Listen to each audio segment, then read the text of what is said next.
Hi, I'm Brenda Smotherman, and I'm the lead of public relations at United Methodist Communications.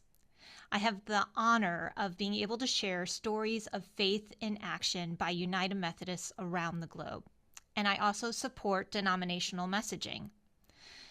Now, I come to you with 30 plus years of marketing and publicity experience, and I'm excited to be able to share just a few tips with you today. Now, I know that churches come from a wide breadth of sizes. You might be small, you might be medium, you might be large, but in that you might not have that dedicated publicity person on your staff or communications team. So just know that these tips are going to be for whether you have a team or whether you're just coming in and you're going to have to fill that role. This is going to be a good refresher for everyone. So let's get started. Now, the first thing you want to do is to determine whether what you have to share is actually news or newsworthy. Churches can be a source of great information for media. They offer great human interest stories. Now, reporters and editors may be interested in an event that you're having or a program that you're doing or even projects that your guys are involved in. But especially you want to think about if the benefits impact those even outside of your church walls. Now, before you reach out to media, it is critical that you've determined that it is a newsworthy piece of information. The more you build a reputation of reaching out to them about things that aren't really pertinent to them is going to make it where they're less likely to open up your emails, and we do not want that. So make sure that you are providing relevant information that you know that their audience is going to want and that you think they need. And you want to be able to avoid any pitfalls by gauging that newsworthiness. Now let's look at the information from the point of view of your media contact and their audience. If you're just looking from the point of view of your church, it's not going to come across how they need it to. You want to know that you understand their audience so that when you're presenting information to them, they are able to better understand how they can present it to their audience and be able to share your story how you want it shared, and that it also benefits them. Now, you might have a news-friendly story when you are welcoming a new pastor, a youth pastor, or other significant teammate to the team. You also might be hitting a mile marker anniversary. Perhaps it's the 150th anniversary that you have, or you've gotten a scholarship that's allowing you to do some great work in the community. You might be hosting a well-known personality as a part of an event that you're doing. Perhaps you're doing a Christmas toy store tour drive that's for the less fortunate, and you want to ask them for community donations. So you want them involved. You want them coming, and then you also want them giving. And you're maybe doing a fundraiser for a local individual, or you're throwing a fall festival that's free for everyone. Those are some things that would be newsworthy. Now, keep in mind that if your news isn't newsworthy, you can reach out to your church audience. That is still an option for you. For instance, your monthly potluck event is not going to be newsworthy, but maybe if you're doing a community dinner, that one could be. Now, one thing you do need to evaluate is who is going to be the hero of your story. Usually we think that things need to be all about us, but sometimes that's not the case. You want to make sure that you are able to speak to what is most important in a situation and then tie your church to it. So if you're doing a fundraiser, maybe you're doing something for a family and you're helping to build a home. And so you want to have that family be the hero. They're the ones that you're celebrating.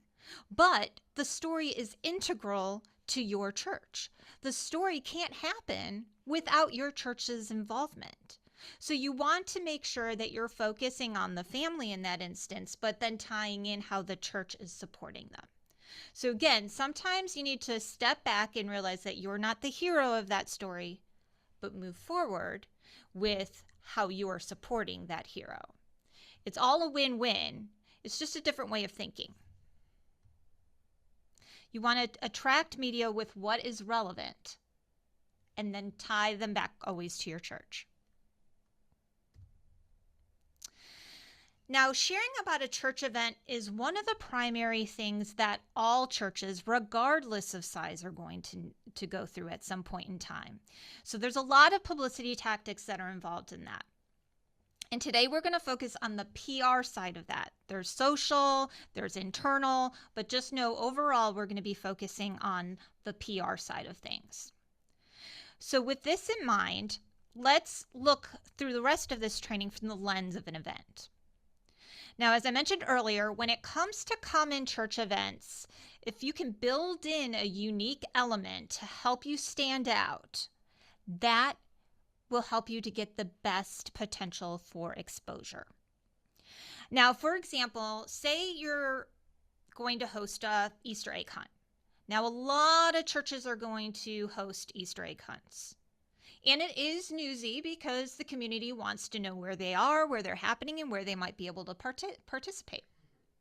However, when you are planning, you could also build in a special, unique event.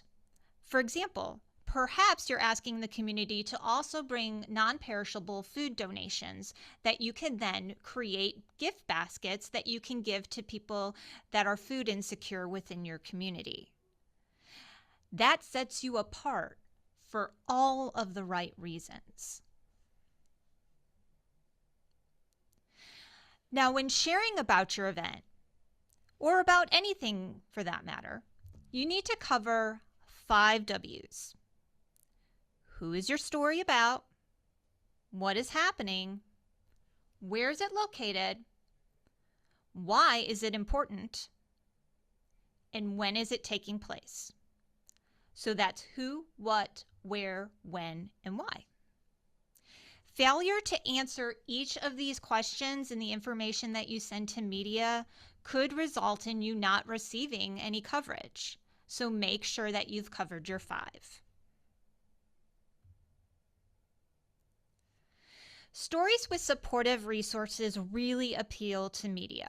They have limited staff and they really want to make sure that they are able to do the best job they can do in the smallest amount of time. So if you are able to provide them with resources and let them know that you're taking care of them, they're more likely to cover your story.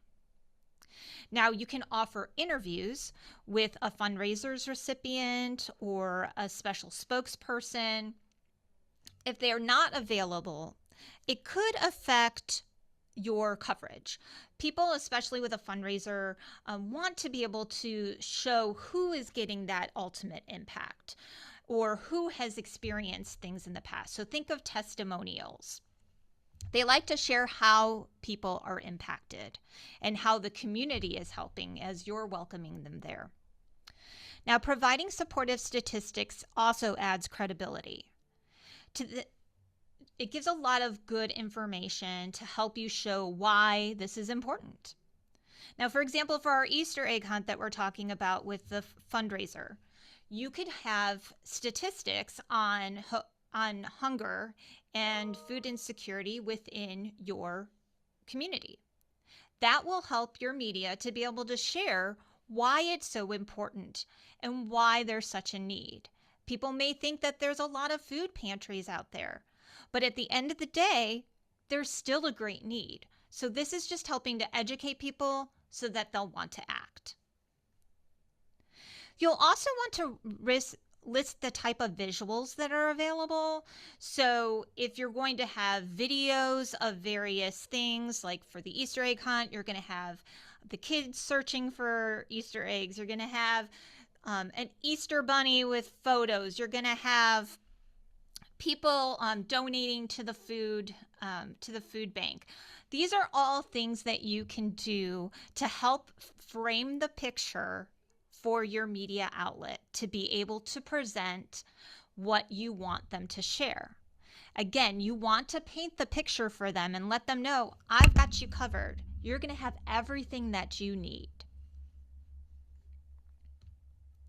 One thing that I would suggest also as you're going about thinking about where you'll have visuals is if you have key spots that you know you're going to say, hey, this is a visual to catch. If you're able to have your church sign or a banner with the name of your church on it, that's going to go a long way for helping to rebrand your church no matter what image is on the screen.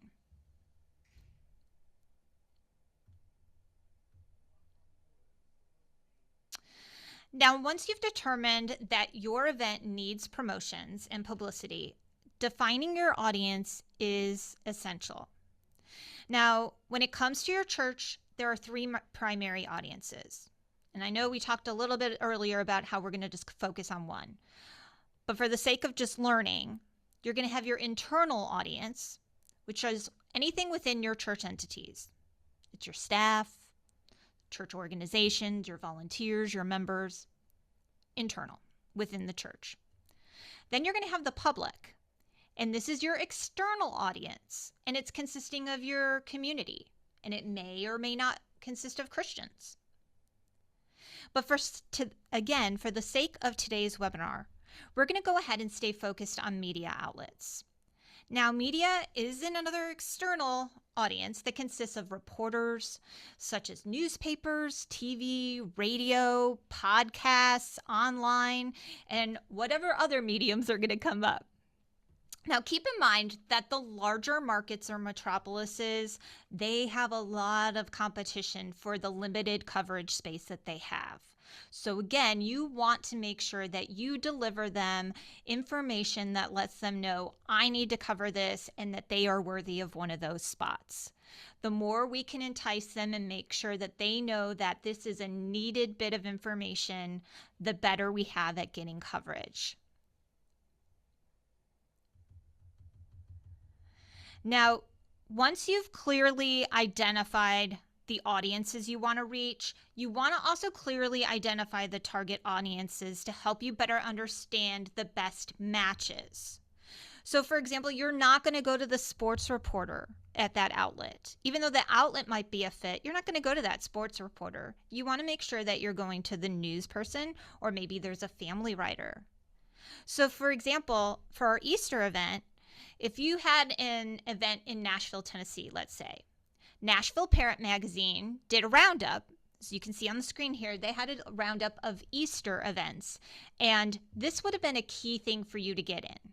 Now, sometimes, depending on the medium, it's going to you're going to have to work on your timing. The further out you can get, the better for magazines, because they have a longer lead time, because they have to go to print. But then if you're going to have radio and TV, those are shorter in. But no matter what, I would always advise reaching out at least 2 weeks prior. But again, if you're wanting to get in a print publication, such as a parenting publication, you want to reach out over a month because they have that lead time of printing.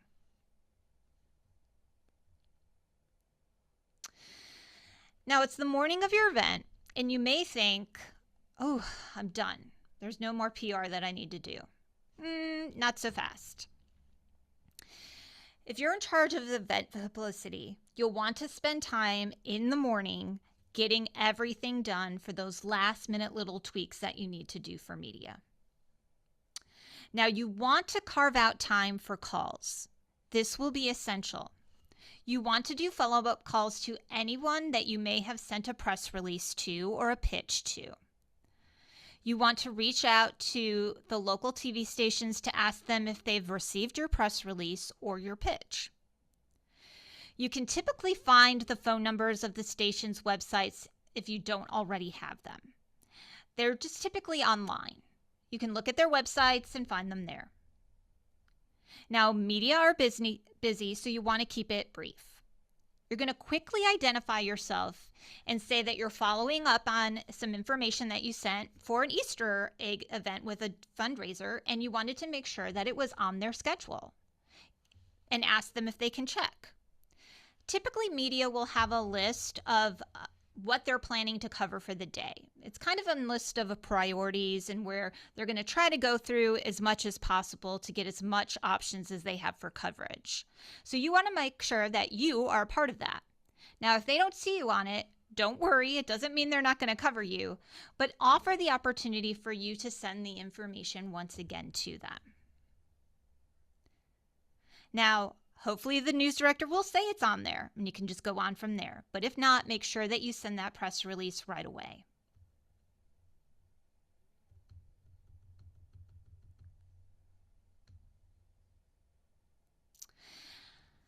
Now, images and videos are key for your publicity plan, especially when it comes to an event.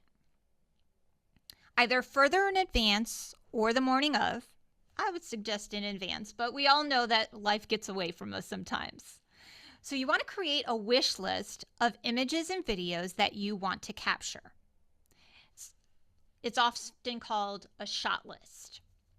Now consider all the ways and places you want to use the photos and videos. This will dictate what type of images you really want to plan for. Be thorough, as you'll have various needs, even outside of publicity. And you don't want to miss any images because once it's happened, you can't capture it again. Now, photo-wise, just some ideas on some things you might consider. You have a key staff member delivering a message. You have a pastor with the event sponsors. You have members and guests enjoying the festivities. That B-roll is precious. You want Easter egg hunt pictures. You want representatives of the families that are receiving that fundraising basket. Maybe one person is going to receive theirs there on site. It's a great photo op. Perhaps a local grocer is sponsoring and helping to supplement some of the donations. So make sure you get some images with them. Overall, include images that you want to serve to the media after the event. Highlight that you want plenty of candid shots that capture the unplanned special moments and reactions. Now, undergo the same process with your videos. Note speeches or addresses you want to capture. You want them for both PR purposes and even archival purposes for your church. You want, again, plenty of candid images, B-roll. Stress the importance of just that, those highlights, those fun little moments that you see. You want to request vertical and horizontal images and video. You'll use the vertical for Facebook and horizontal for your website. And horizontal works really well for media as well. Now, though you can email in advance a printed copy of the shot list to your volunteers or your hired photographer or videographers, you want to make sure that there is a printed copy for each person so that they have something to refer to on site. Similarly, you'll want to create a Dropbox or a shared file where all those images are going to go, all of those videos are going to go, so that there's one place that everyone can go to grab those videos that are needed. With the proper plan in place, you can even use a smartphone and get great shots. So don't worry so much about the equipment. Worry more about making sure that you're getting the shots.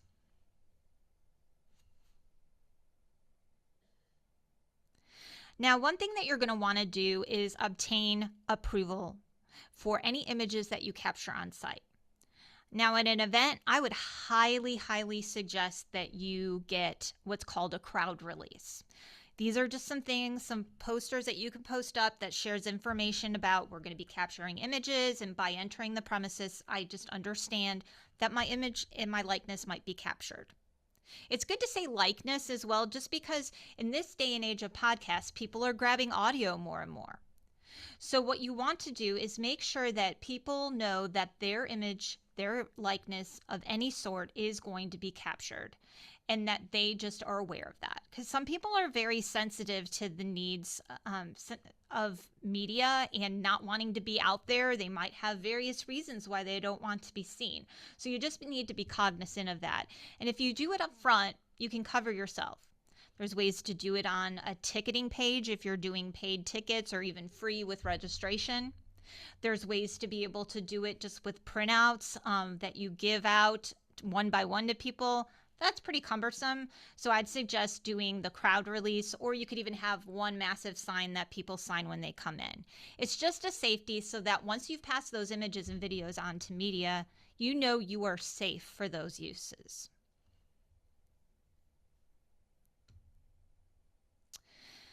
Now, as the event starts, remind yourself that despite your best efforts, you can't control what media will arrive to cover the day's events. It's important to remember that breaking news can and will hit, and your Easter egg hunt, or whatever event it is, might not go to the top of priority given that breaking news. Now, make the most of who does attend your event. Try post-event techniques for additional opportunities to supplement those attending your event. To follow are some steps that you can take as things roll out. You can greet and escort your media. You always want to make sure that you're keeping an eye out for those vans or for those cameras. Look for who you know is media. A lot of times they'll have a pass with them. So just make sure that you have identified who's going to be there and be expecting them and welcoming when they're there. Take a moment to approach them, introduce yourself, and thank them for attending. You could ask a reporter for their business card if it's not one of the typical people that you've been dealing with, so that you can follow up post-event. And you can highlight some of the key moments in their locations so that you can direct them to, here's where you can get these shots, or this is when this will be happening. So that way you make sure that they know where they can get that crucial footage, that crucial interview, whatever you have arranged with them.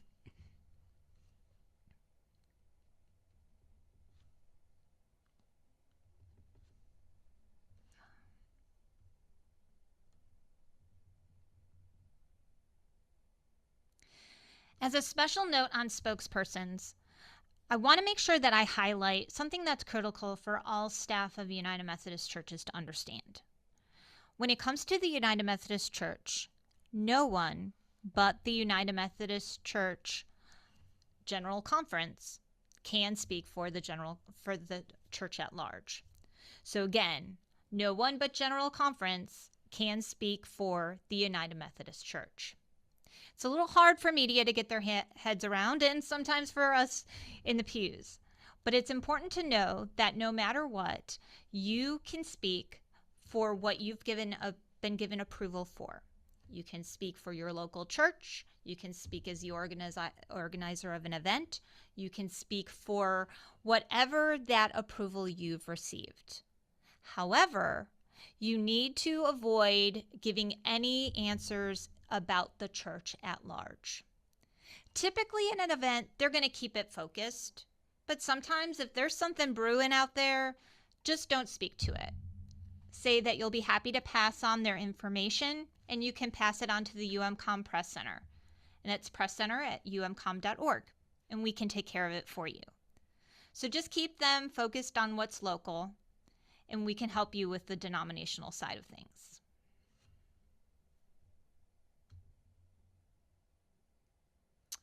Now, during the event, you want to ensure that your videographers and photographers are periodically uploading those images.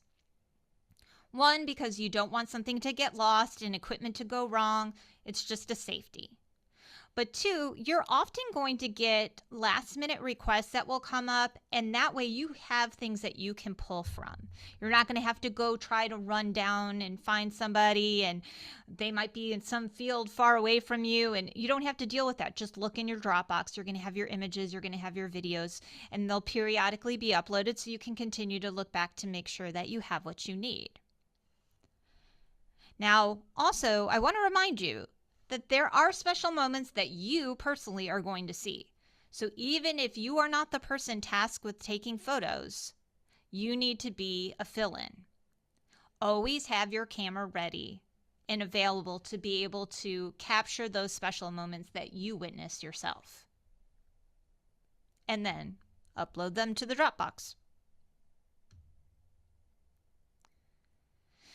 Now, media reporters will often reach out during an event to ask for additional information. Like I said, you're going to want to make sure that you're having those uploads so that you can pull from them.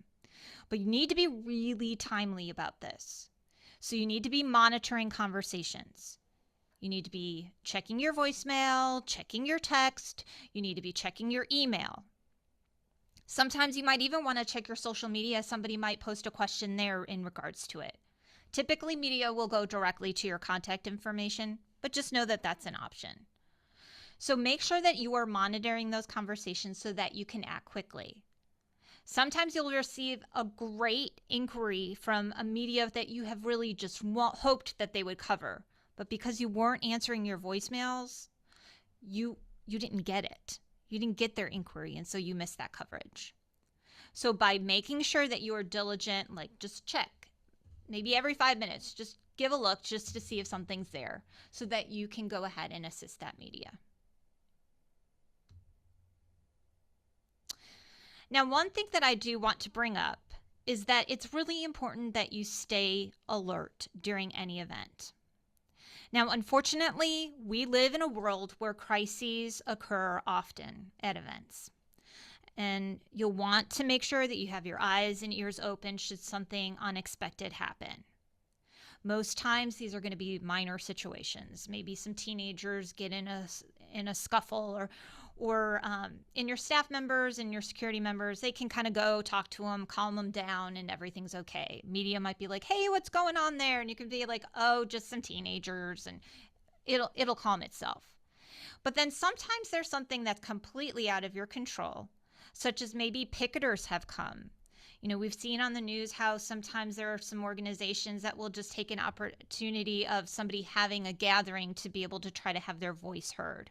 So just know that that might pique interest with media, but you can just let them know that, you know, we're not affiliated with that and we really can't speak to it. But what we do want to share with you is, and then again, divert their attention back to what you want to share about.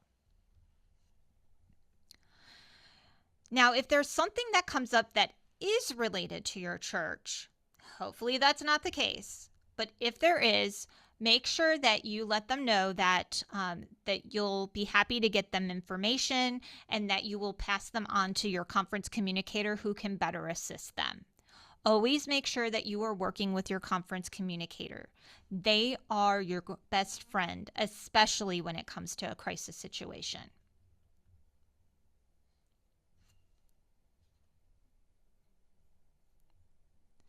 Another thing to note on there before I go on is that if, unfortunately, we see today far too often there are violent situations, that is definitely going to bring about an interest in media. Now, if that happens, your first goal needs to be the protection of your attendees. And then once it has moved forward where it's more on an educational and communication level, you want to make sure that you are then speaking with the people there on site, your church members, the people closest.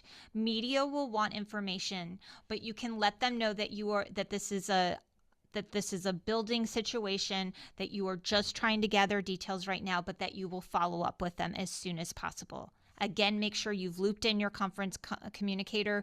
They're going to be your best friend on this. But there are trainings that I have that are specifically on this, but I just wanted to be sure to note this because unfortunately the world we live in, these kind of things happen. But just know that in that instance, just focus on the main priority and taking care of the people that are there.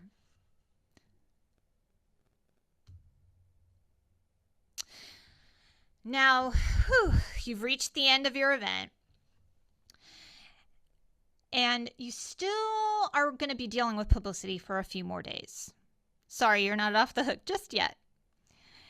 You want to do another round of media outreach, and this will fall in both proactive and follow-up efforts. Now, for example, with TV stations, you don't typically send them footage unless you've talked about it ahead of time. But if you have spoken to them and you've that call in the morning of the event, you might have said, hey, you know what, I'm going to have some B-roll. I want to be able to share that with you. Would you be interested? They're typically going to say yes, and they'll look at it and see if they can use it. So this would be the time that you follow up. You're going to share that link to the Dropbox. You're going to say, hey, I'm following up on our conversation yesterday about the Easter egg hunt. Wanted to make sure that you had these images and videos available to you for your coverage needs. Let me know if there's anything else that I can help with. You can give them an update on what on how the event turned out. But this is an opportunity for you to be proactive. You've had that conversation, send that information. Now, another thing that you can do is you can craft an email that sends them a caption. So you can grab a photo that just really capsulizes just what you want to share. It's a great image. It's that person receiving the basket. It's the kids having fun with the Easter egg festivities. But you want to make sure that you list information to help celebrate. So you're going to write a caption.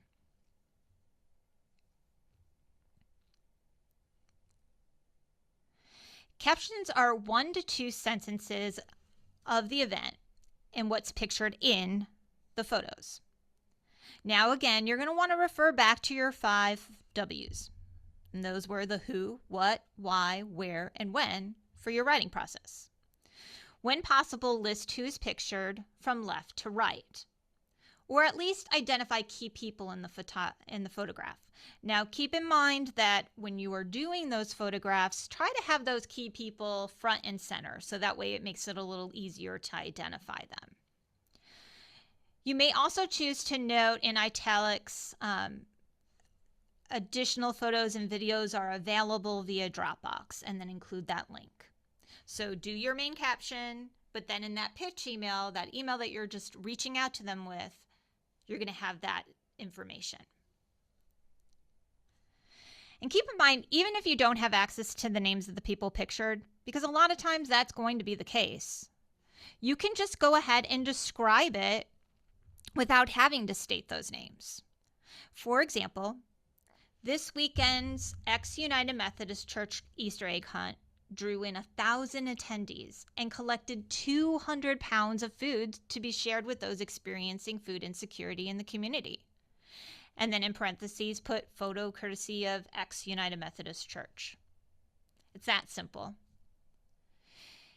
Now, you do want to identify who you have seen media-wise that pass out or that tend to share those captions. If you've seen it in papers or if you've seen it on websites, just keep in mind so that when you're reaching out to them, you know that there are people that do indeed use that kind of information. Now, if you have a big announcement in relation to the event, you may opt to send a press release later in lieu of just that caption blurb. For instance, if you brought in 2 tons of canned goods for a local food pantry at an outreach event, that would be significant and definitely worth being able to do an extra story on it. Perhaps you can encourage them to come and be a part of that delivery, or just being able to experience just photos of that donation. So just know that there are going to be times when you just want that caption, but there's also going to be the times when you want to have a press release. Just so you know, MyCom has a really great article on the nuts and bolts of a press release that you can utilize for that.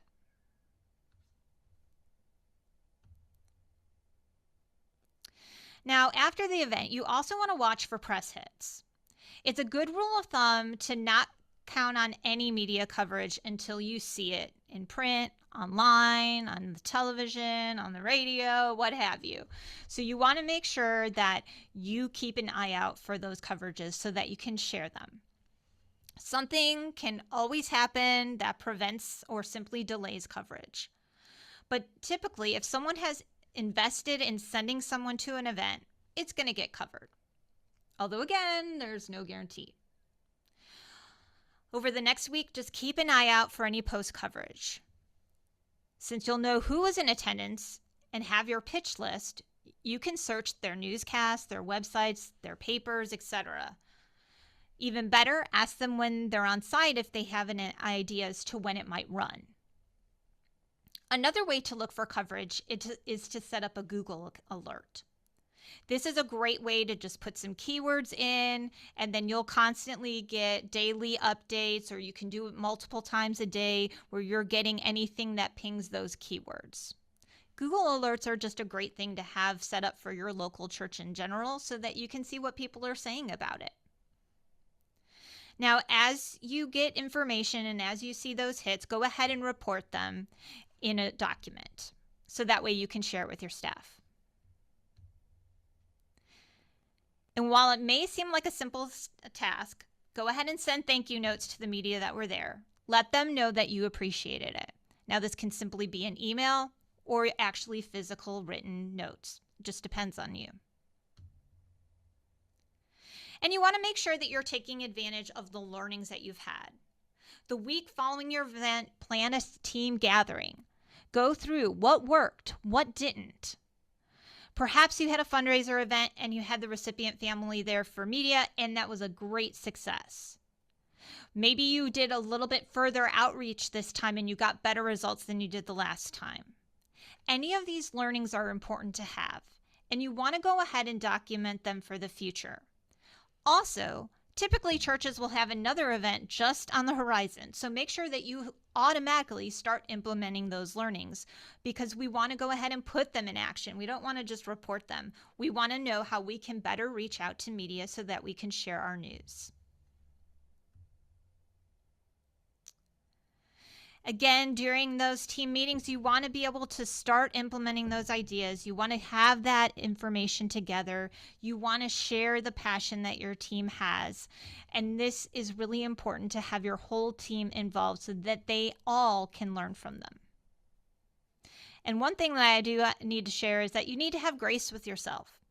Things are going to get in the way. Not everything will go as planned. Not every media will show up. But know that you have done a great job in doing what you could. Now, as you can see, there is a lot going on when it comes to publicity. Keep in mind that many of these tactics can be applied to other publicity needs as well. But since events, again, are one thing that most churches will deal with no matter their size, I use this as the example. Now, shortly, we'll be moving into a Q&A session. But just know that I'm always here to assist you. You can always reach out to the United Methodist Communications Public Relations team at presscenter@umcom.org, and we'll be able to help you.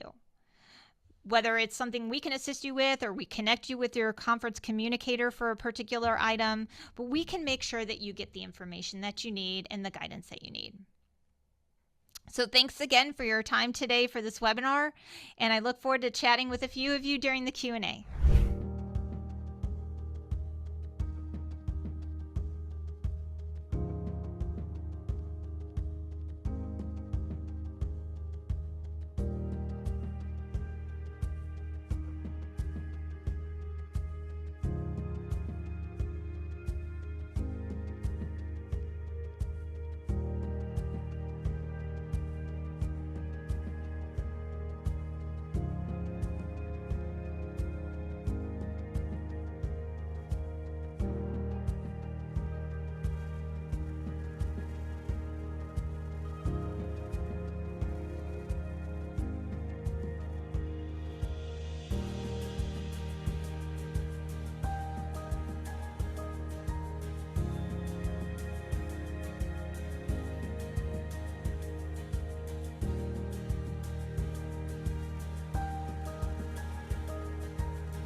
Hey, everybody. So I'm starting to see some of those questions coming in, and that is great.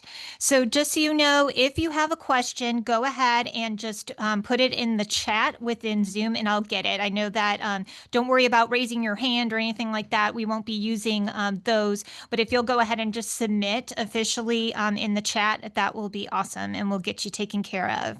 So without further ado, let's go ahead and get started with some questions that people have sent.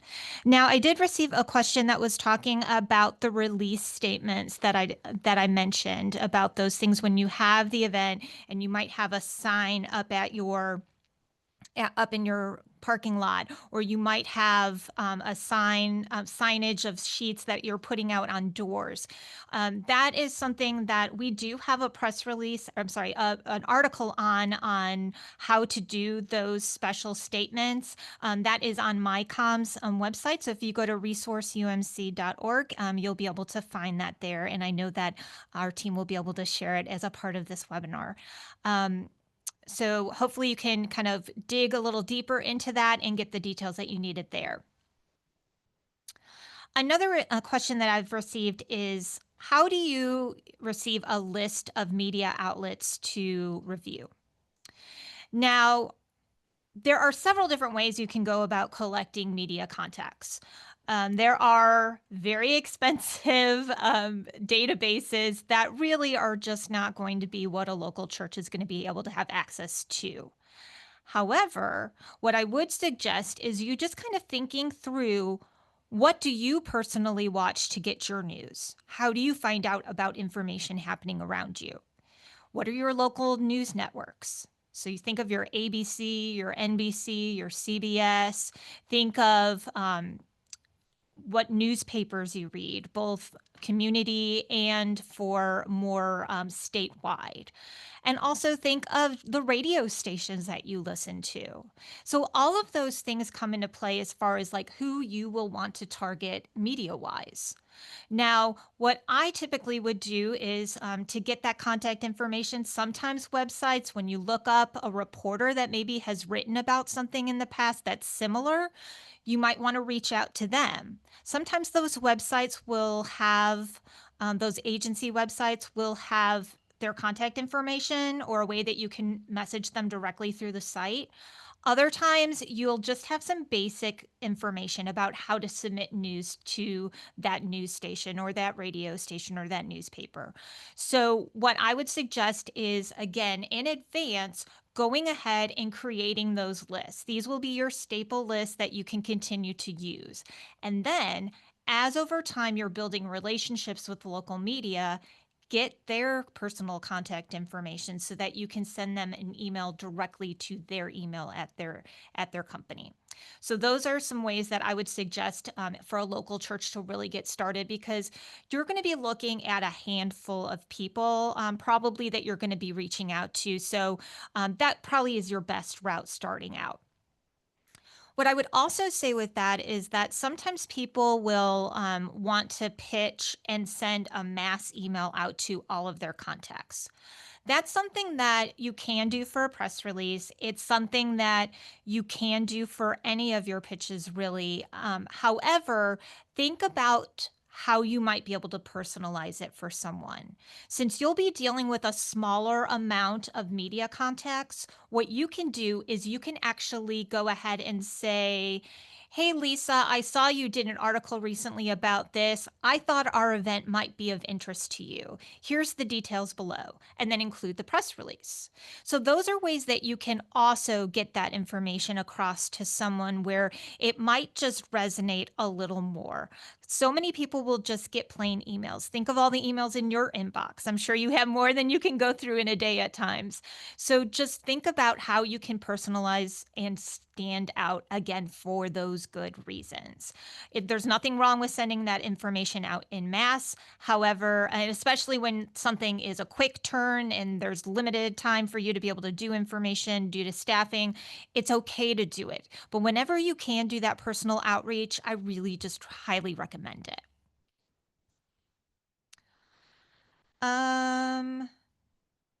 So one thing that I've received a question on too is how to create a Dropbox. I would say there's two different ways that you can go about this. Sometimes your church, depending on your role there, they might have set up a church-wide Dropbox where everybody's utilizing that. So you would just want to create a folder that you would then go about sharing with your contacts. You can make that shareable by the people that have the links only, or by people that you add an email address to Dropbox. So if you go to Dropbox.com and kind of follow their FAQ, you'll get some good insights into how to get started on that. Likewise, if you are just starting from scratch, go to the Dropbox website and it'll allow you to create a free account. And again, you can go ahead and you can share a folder. It can be made available to whoever has the link, or it can be made available just to the private people that you send via email and you designate via email. So it's pretty easy to get started. Depending on the amount of information you're putting in there, you'll just want to make sure that you're staying in keeping with the size that you're allowed to save within your Dropbox account. And your Dropbox account information will be available to you. And again, look at their FAQ. That'll really help you. So hopefully that gave you some insight on that. So someone is asking about bylines, and so what I would say is kind of in line with what I was just saying about personalization.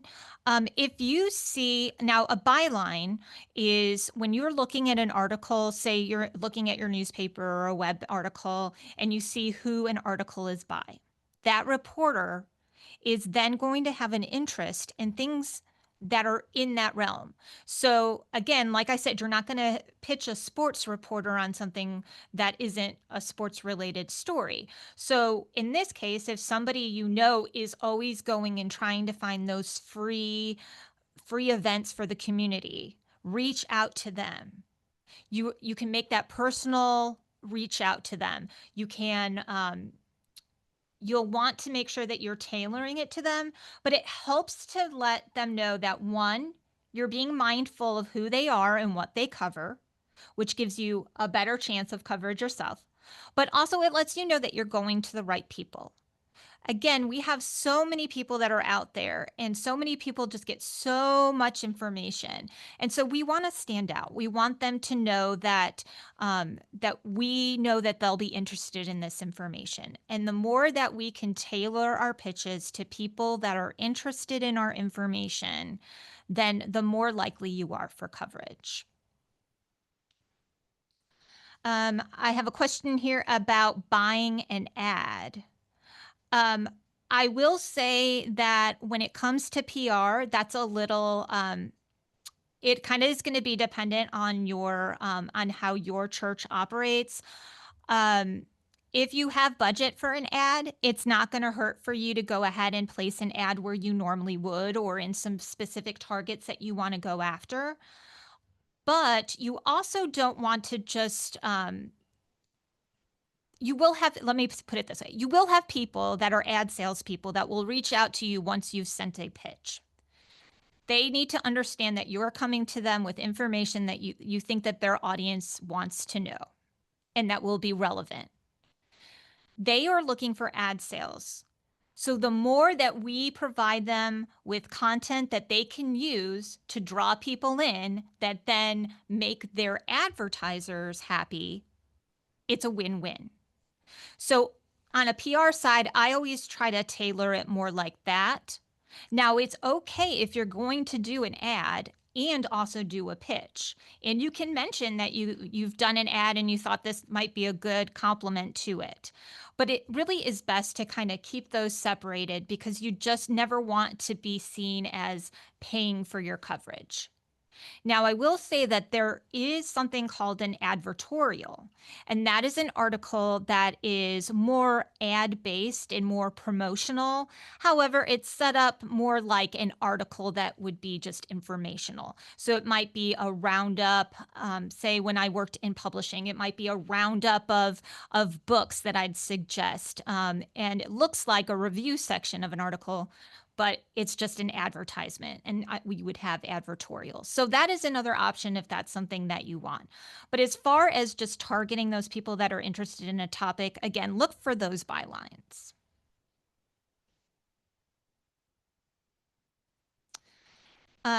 Let's see. As far as one question that I'm seeing too is about event calendars and how you find those.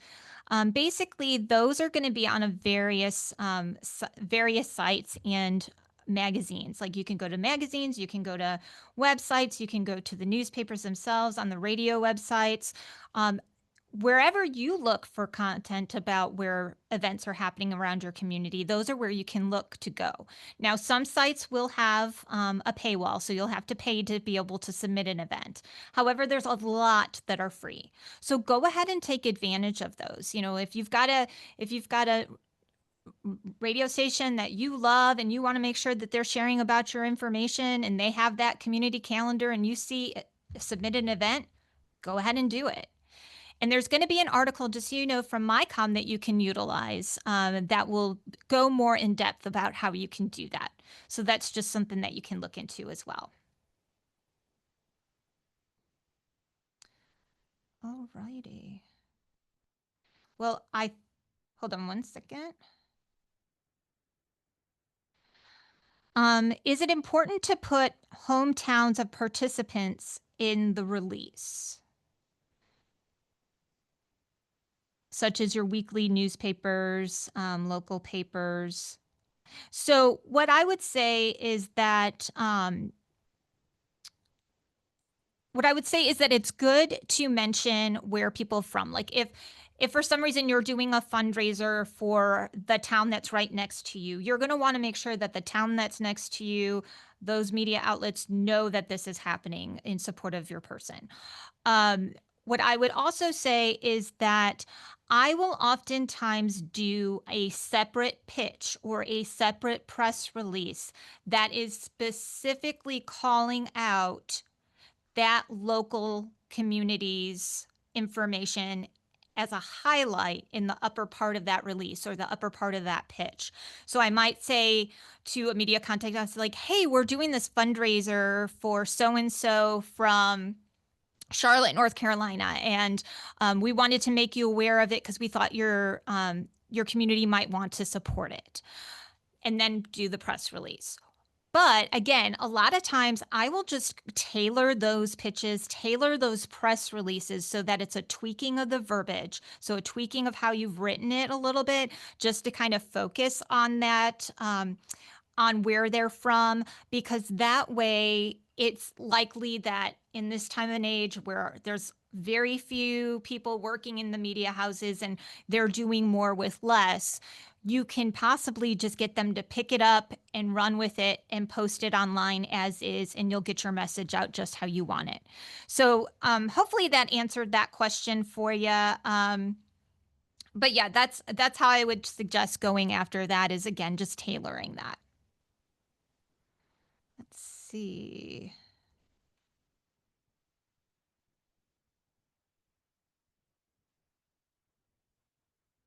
So someone's asking if it's worth the time entering the events on an online calendar. So I did kind of speak to that already, but and somebody's saying about like Craigslist, and what I would definitely say is that anywhere where you have access to a place where you can notify people about your event is a good thing. So, for example, there might be a community Facebook page. Like I live in a town called Smyrna, and there's a Hip Smyrna Facebook page that I'll go ahead and I'll submit information to if I have something that's of interest to our community. So, those are kind of things that I would also include as a part of your thinking when you think about content calendars and event calendars. I also would say that if it takes you just a small amount of time to get something posted, it's worth it. What if one person sees that particular listing, is not a believer, comes in, learns about your church, gets plugged in, and is saved? Was that maybe 10 minutes of time, maybe 30 minutes tops, depending on how much information you had to go through to find it? Was it worth it? For me, it would be. But what I would say is that look for the opportunities that are low hanging fruit, things that won't cost you a lot of money, things that you can get out there. Because some of these things, too, like say you have a Bible study and you're going to be doing a new series every 4 weeks, and you know up front a year in advance what those are going to be. Go ahead and plug that information in. If you know in January that you're having a fall festival and it's going to be on these dates, don't wait till October. There are going to be lulls. I know there are those crazy busy times, but sometimes there's lulls. And those are the perfect times to have somebody go on and do that. Or maybe find a volunteer in your church that has an interest.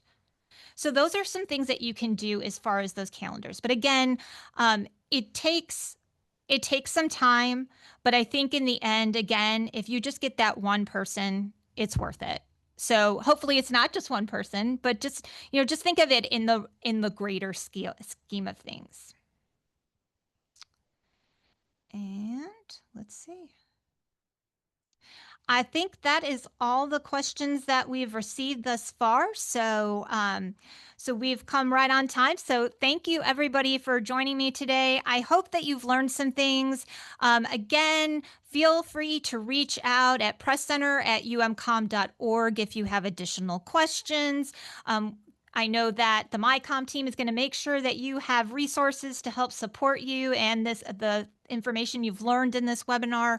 But just again, thank you so much for investing in communications.